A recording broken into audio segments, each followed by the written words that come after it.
Welcome to the Del Walmsley Radio Show.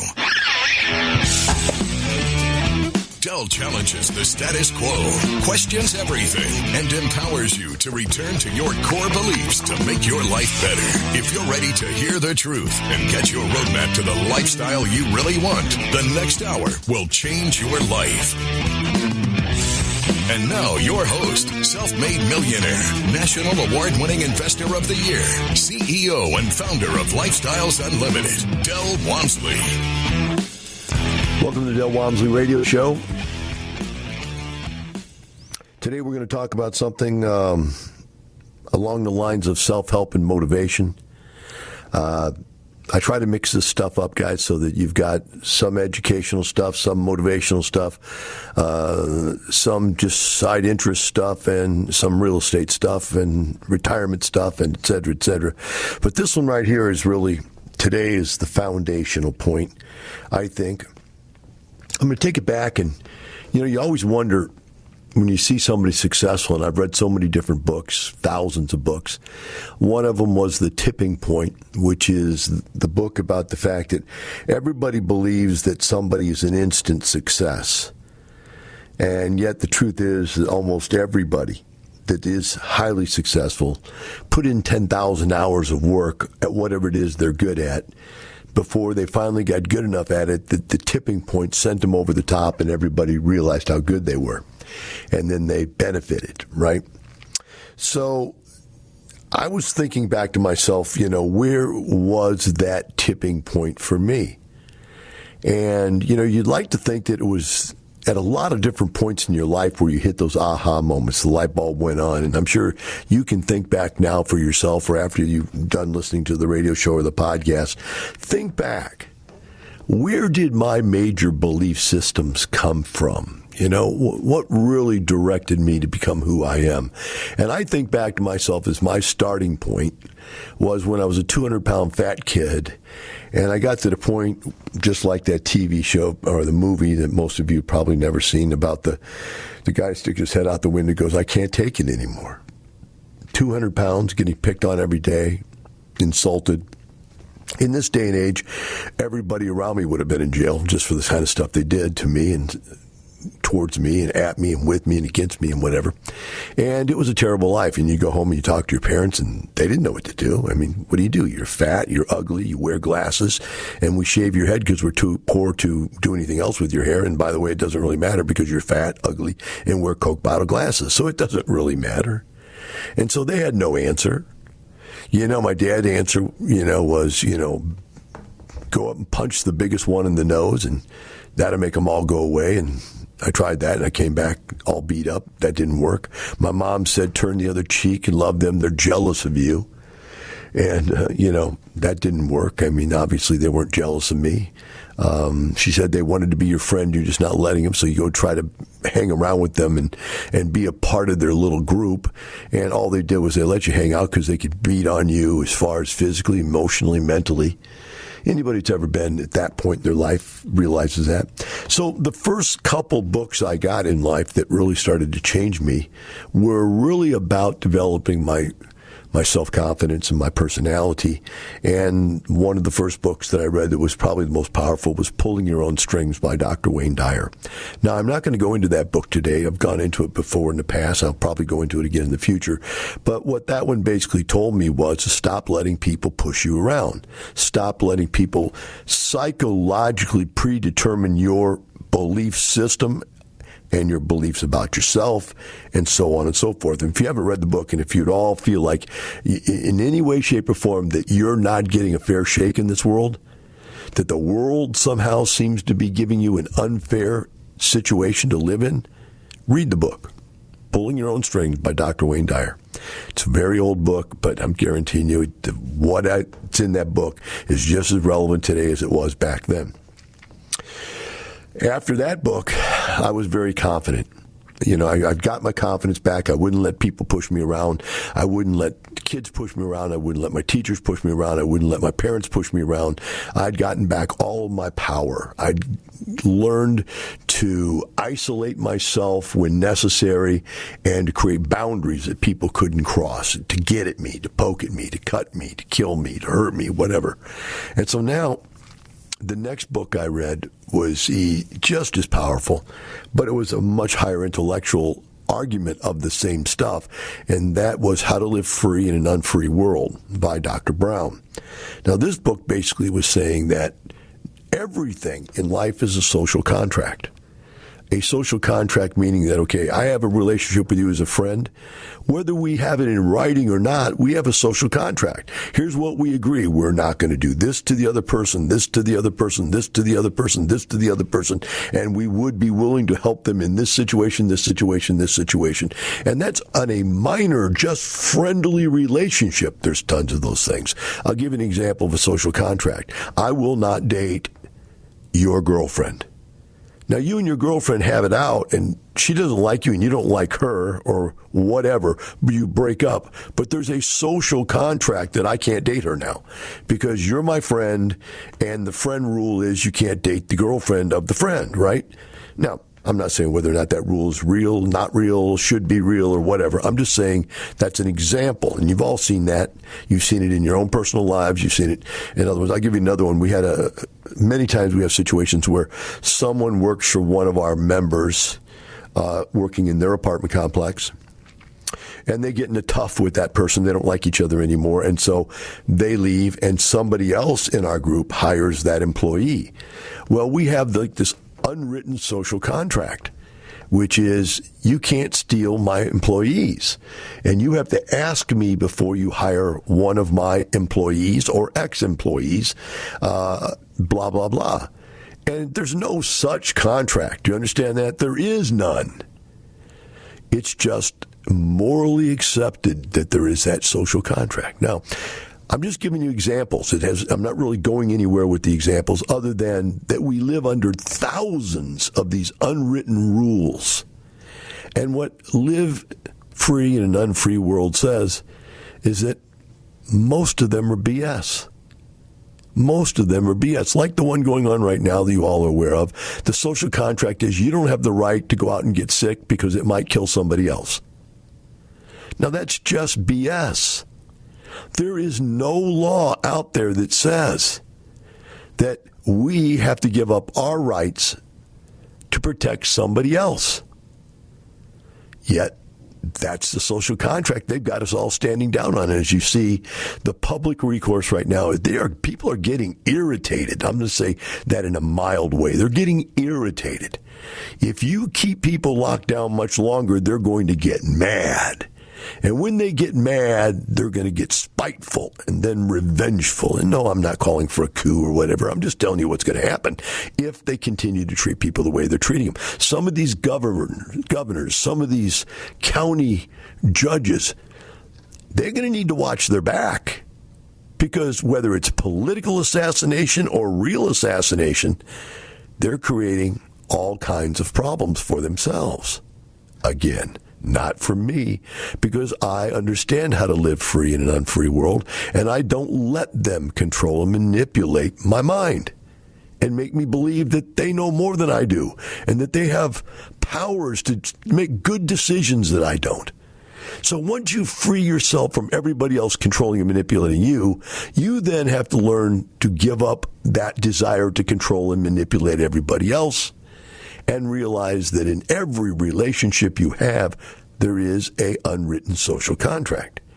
The truth is, though, you have to realize that they may be writing the contract that doesn't work in your life, right? And so you can say no. You can set up a boundary. Hey, could you take me over here? I need to go to the dentist. No. But that's not right. You're my mother, my father, my brother, my sister, my friend, my neighbor. No.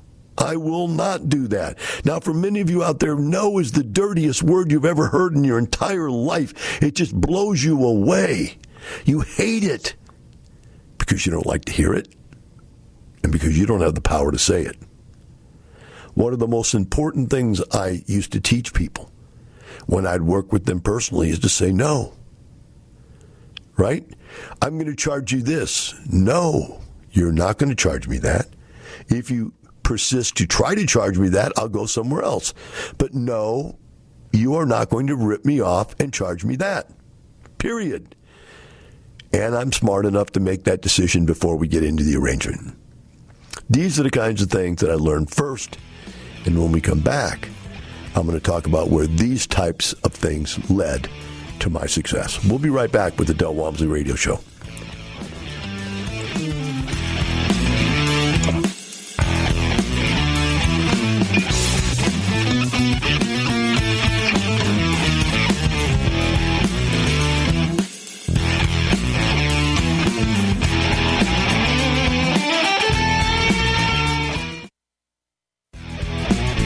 Welcome back. Now here's some more unconventional wisdom to set you free from the man on a mission to retire America, one person at a time, Del Walmsley. Today we're talking about success, and as a child up through teenage, up through adulthood, the different points along your life that made major changes. And I'd already, in the first couple segments, talked about getting my willpower, or first of all, taking my life back from other people and not letting them control and manipulate me.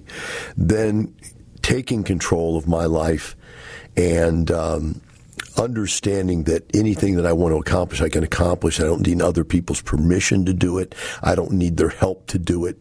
I just need the belief that I want and should be able to do it.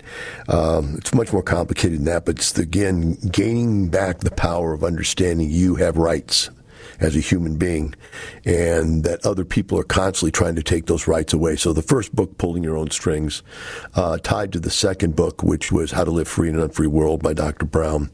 Both of those books just brought me to this pinnacle of understanding that, okay, I have rights.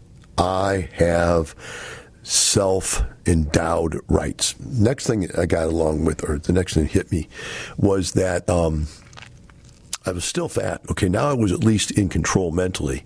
And I realized that I had to fix my own problems, because once you read the book, How to Live Free in an Unfree World, you realize you're not free until you elect to be free. In other words, I had to stop saying I'm fat because my mother feeds me wrong. I'm fat because society feeds us wrong. I'm fat because I was given bad genes, etc. In other words, I'm blaming, and as long as you give the blame, you play the blame game and blame any of your problems on anybody else, what you're really saying is you don't have the power to fix those problems, because they're not really your problems. They're somebody else's problems. So as soon as you take those problems back and say, I am overweight because of something I do, I have the ability and the right to change that, et cetera, et cetera. Once you get to that point, now the real problem is the lack of knowledge of how to do that, because your parents didn't know how to do it. Your PE teacher didn't know how to do it. Your doctor didn't know how to do it. Nobody that is smart in your world or intelligent or educated really knew how to change a fat kid out of being a fat kid. You look at right now, obesity is the number one problem in our country as far as I see. I cannot believe how many restaurants I go into, and parents coming in that are 30 years old have kids that are anywhere from 4 to 10 years old that are already fat as can be. And I'm not fat shaming you. I was fat. I'm just telling you, I know it could be fixed. But you're now saying it's a disease? Or are you even going so far as to say it's okay, it's kind of pretty being fat? We know it's not healthy being fat, but now our society is saying, okay, no big deal. You're fat. Leave them alone. Right? So I found a book about a guy. His name was Bruce Randall. If you want to look it up, he was 400 pounds, and he decided he didn't want to be 400 pounds anymore. He decided he wanted to be in shape and be a bodybuilder. So he changed his workouts, changed his diet, and lost 200 pounds. And at 220 pounds, he became Mr. Universe, down from 440 pounds, I think it was. He went down to 220 pounds and became Mr. Universe, and was incredible. And I read the book. I got motivated by the book, saw that it could be done, so now I had a belief tied to it. And I didn't know how to do it, so I just did exactly what he said. I followed his routine, his workouts, his diet, everything. And lo and behold, within a year, I'd gone from 200 and some pounds down to 150 pounds. I was ripped to shreds. And I was the strongest kid in my state, per pound for pound. And so all of a sudden, I had this new belief. And the belief is willpower. The power that you have is your willpower. I just did what I was supposed to do, and it worked. The other thing I realized is that one of the problems in life is that until you know what to do, you can't do it. And so if you're out there and you're looking at all the people around you who are failures themselves, in whatever aspect in life you're looking to accomplish, there are failures all around you. You need to stop talking to the failures and go find the people that are successful at what you want to do. And when you find those people that are successful at what you want to do, then you can copy everything they do and become successful. I like one of the quotes from Tony Robbins out of his book, Pulling Your Own... No, what was his book? Unlimited Power. It was a cute little thing. He says, if you copy somebody else, you are stealing from them. He said, but if you copy everything they do, you are modeling them. There's no relevance to right or wrong in that statement at all, by the way. It's just a cute little quibble that I've remembered that, in other words, if I'm going to go copy a guy that's successful, I'm not going to copy 2 things he does and not the other 8, because the other 8 aren't going to get you there. You have to do all 10 of them to make it work. Now, there's a downside that after doing all 10 of them, people won't perceive you to be the same person you were, because you're not. Because you are what you do. You have what you've done. So I'm a nice, broke person. What does that mean? It means I do nice things for people that have absolutely no logic in making or keeping the money I earn. You see it all the time. I did one just the other day on the radio about a guy who is broke at 45 years of age with bad credit. Why?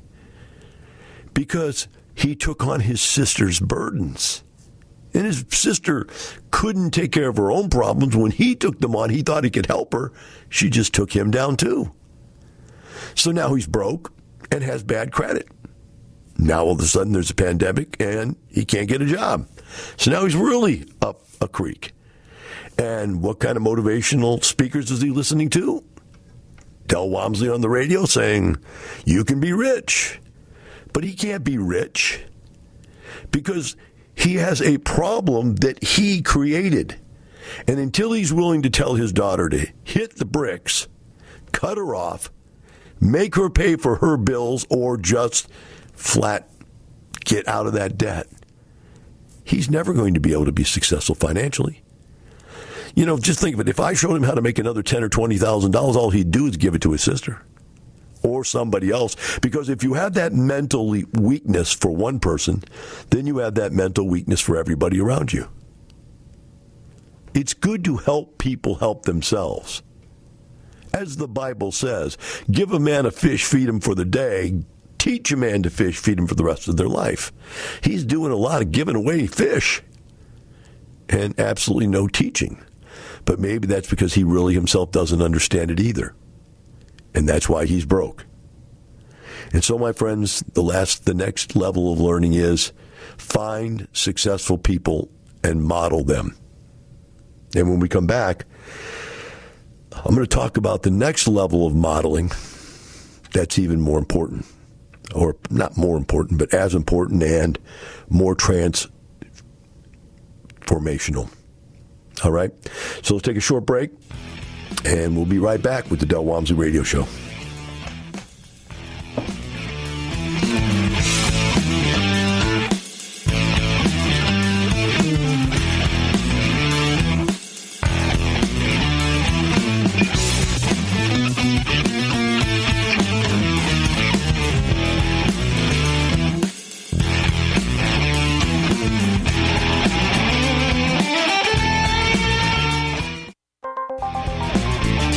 Welcome back. Now here's some more unconventional wisdom to set you free from the man on a mission to retire America, one person at a time, Del Walmsley. Welcome back to the Del Walmsley Radio Show. Today I've been taking you through the process of learning to become self-sufficient and learning to take control of your life. And now we're at the point where the information necessary to change your life, to really become successful. And the number one book that I've ever read about being successful, and if you in any way, shape, and form want to be successful in anything you do, you need to have read this book. If you haven't read this book, you need to go out and get it right now. I think you can even download it. I think it's been around so long that it's not even under copyright anymore, and you can download it off the internet. Whatever. You need to go get this book, and you need to read this book. Now, this book is called Think and Grow Rich by Napoleon Hill. And I want to tell you a little story about this book, how good this book is. In this book, in the first chapter, it tells you that on every page of this book is the secret to being successful. In every paragraph of this book is the secret of being successful. Every page and every chapter is the secret to being successful. The challenge to you as the reader of this book, as this thing starts out somehow, and I'm paraphrasing, by the way, is that you're not going to be able to absorb it. There's too much here. It's too powerful. You're not at the point in your life where you're prepared to absorb this much powerful information. Now, background on how he got the information. The gentleman was a writer for a newsletter, business newsletter, self-help. I think it was a self-help newsletter. And he came across the idea of interviewing the most successful and powerful people in the world. Ford. Just go down Rockefeller. Just name them. Every mogul that you've ever heard of back in the late 1800s, early 1900s, the people that really were the foundation of everything we have, that created electricity, created coal, created steel, Andrew Carnegie. I mean, just down the list. If I had the book, I could tell you, if I could just Google important people, he'd interviewed them. And on every interview, he would ask them what they thought the secrets of life were and the secrets of success. And then he'd go back and he'd write a newsletter and share the interview with people. And so this was a widely renowned newsletter. Everybody knew about it. Everybody liked it. Everybody wanted it because he was interviewing the most important people in the world. Lo and behold, many years later, something happened that he decided to put all the newsletters together and combine them into a book. And the book was called Think and Grow Rich. And he changed the book. The book got written. Actually, the first book wasn't called Think and Grow Rich. It was some other name, like The Parables of Becoming Rich or something. But then he distilled them down even tighter and wrote the book Think and Grow Rich. If you look up Napoleon Hill, you can find the first book that he ever wrote, second book, etc., and Think and Grow Rich, and you can see the metamorphosis of his ideas from the strict recordation of what other successful people believe to be true to the merging of those ideas and looking for parallels in those ideas, to the point of Think and Grow Rich, where he drafted just a manuscript that walks you through this stuff. And I started reading this book under the understanding that, I wasn't going to be able to get it all. I mean, they scare the crap out of you right up front in the book. It's like, you're not going to get it. And I'm going to get it. Dang it. So I read the book as slow as I could. I digested sentence by sentence and paragraph by paragraph. And lo and behold, gigantic, unbelievable, powerful ideas leapt off the page and into my mind. And so that I would not forget them, I took out highlighter, a green highlighter, I think a yellow highlighter to start with, and I highlighted the idea, the sentence or the paragraph that would change my life. That is it. That's everything. That is going to change everything in my life. It's unbelievable. And I went through the whole book and did that. After that, I put the book down and I started working on my life. Here were the set of ideas that's going to change my life. And man, I just, from that point, just the motivation behind knowing all this powerful stuff and knowing the powerful stuff together, those two things together just like blew me away. And I started really just massive success from that point forward. And I'm not going to go into it, but I've got a record of successes that go all the way back to being 18 years old and dropping down from being a fat kid all the way down to being the strongest kid in the state, captain of my football team, class president, what do you call it, king of the prom. I mean, all the way through. Just everything I touched from that point on, because of what I had learned about how to be successful, I was able to go in and execute. Wasn't because I was smarter than anybody else. Definitely wasn't because I was better looking than anybody else. I was beating those good-looking kids that used to win all those awards because they were good-looking. I was beating them as an ugly kid because I knew how to execute better than they did.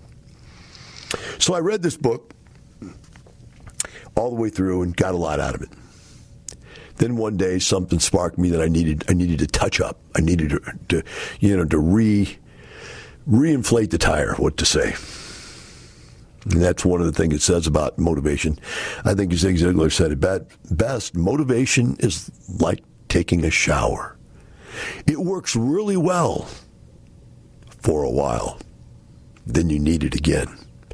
And so I thought I'd sit down and read the book again, but this time I wanted to do something different. I said, you know what? I'm going to highlight this in a different color and see what's important to me this time. And as I read through the book, I would come to these ideas that I had highlighted before, and I was almost disgusted with myself that how could that have been something I thought was so important? I mean, that's just common sense. That's just the way the world is. How could I have thought that was so important at the time? And then it dawned on me. Because I felt that way because I had changed and I had become those statements, those ideas. I was living those ideals, and now they were commonplace to me. And that, yes, they seem so commonsensical when you actually already know them. But man, some of the other stuff, sentences right around the ones that I had highlighted, which I skipped right over, meant nothing to me now. They were the profound statements. They were the ones that really could make the difference, that I had missed completely because I wasn't ready for that tidbit yet. I had not grown intellectually, emotionally, to the point I was ready to learn such a high-level point of information. And so I read the whole book and highlighted it in green. And man, I thought, now I really know what I'm doing. And hopefully if I can go do all this green stuff, it will do the same thing the yellow stuff did, which changed me as a person. And it did. And I became even more successful, with larger and larger feats of success as I built my confidence level. This single book was changing my entire life as I read it over and over again. Now, the third time I read it, I was at a precarious point in my life, and that was I had just lost money in the stock market. I had been making a lot of money in the stock market. I thought I was pretty smart, and I was doing it pretty well. And then there was Black Monday, the crash, October 20th, 1987, whenever it was. And I lost a bunch of money. But more than losing the money, it smashed my belief system that I knew what I was doing. I had a plan. I was going to retire by age 30. Here I was at 27, and I had my first defeat. It smashed my plan. And so I went back to the book. And sure enough, there it was. In blue. the stuff that I had missed in yellow and in green that would have saved me from making the mistake I did in the stock market. It was there. It was right there. I wasn't ready for it yet. We'll be right back with the Del Walmsley Radio Show.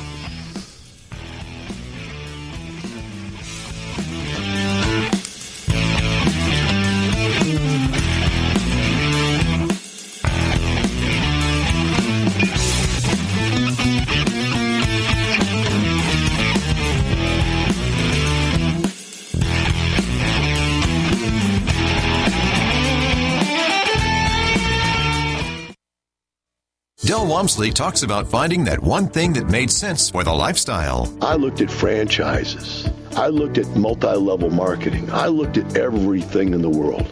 But nothing made as much sense as buying one simple little rental property. Real estate is your best option. Real estate makes sense. Lifestyles Unlimited will teach you how to buy your first rental property. Join our live online free workshop to find out more. Register at lifestylesunlimitedworkshop.com. Del Walmsley talks about positive cash flow tax-free. I bought one little rent house. So a month later, I bought 3 more. Now I started receiving even more positive cash flow. $880 a month positive cash flow after just 2 months. This cash flow was tax-free because of the way I did it, because if you know how to do it the right way, you won't pay taxes on that.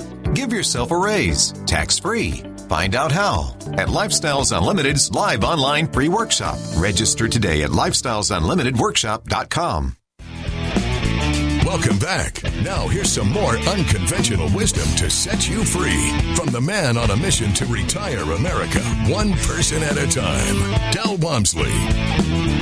Welcome back to the Del Walmsley Radio Show. Today we've been talking about the journey of success, from those things that you can remember back to very, very young age as you learn building block after building block after building block of success. And I'm remembering back how lucky I was that I found each building block, and more importantly, that I was willing to pick that block up and carry it and learn it and study it. So we're ending up here with one of the midline success books of my life, really the basis of all my financial success and much of my other kinds of success, is a book called Think and Grow Rich by Napoleon Hill. And in the last segment, if you want to go back and listen to the radio show or the podcast, you can pick up what I've said about the book. It's an incredible book. But what I'm going to share here in this, to be the last segment, is what happened after I got to the third reading of the book. Prior to this, the Houston Oilers had a quarterback that was very famous, very well liked and loved by everybody. And he lost his quarterback position. I guess he got too old and somebody else beat him out or something. But he was very, very well loved by the Houston area people. And my daughter's grandmother, who owned a rifle range or a gun range, was just about as Texan as you could be. Her and her husband wore cowboy boots and cowboy hats and drove dually pickup trucks. If you know what a dually is, a big giant 350 with the big double tires in the back. And I mean, they were just as country as can be. It was guns, God, you know what I mean, country and religion, and boom, boom. Great people. Just great people. But I remember this quarterback guy, and he after he got out of football, you know, there's really nothing for these guys to do. He did some commercials because he's a good-looking guy, and he was everybody's dreamboat guy for a while.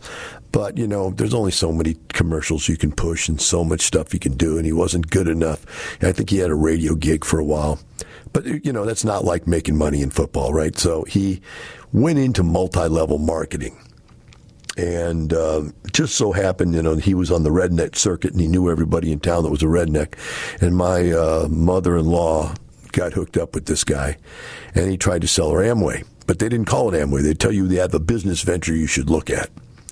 And so my mother-in-law went, and she got hooked. He hooked her in, and then my wife at the time went and with her mother, and they hooked her in, but she didn't have any money. She needed my compliance to get into it, to buy the product, to be able to sell the stuff. And my ex-wife was a bit of a problematic person in many ways, and money was not something she had any idea how to handle. And so she drugged me to one of these things finally, and I remember meeting the guy and going, I know you're a famous guy.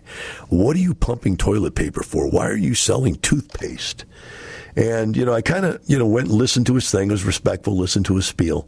And then at the end, I kind of pulled the guy aside and said, man, you're a pro football player. What are you doing with this? Oh, no, this is the greatest thing since sliced bread, whatever. And I just didn't want to get into it with him. He's a famous guy, seemed to be a nice guy. And I just walked away and told my wife and my, ex-mother-in-law, nah, I'm not going to do it.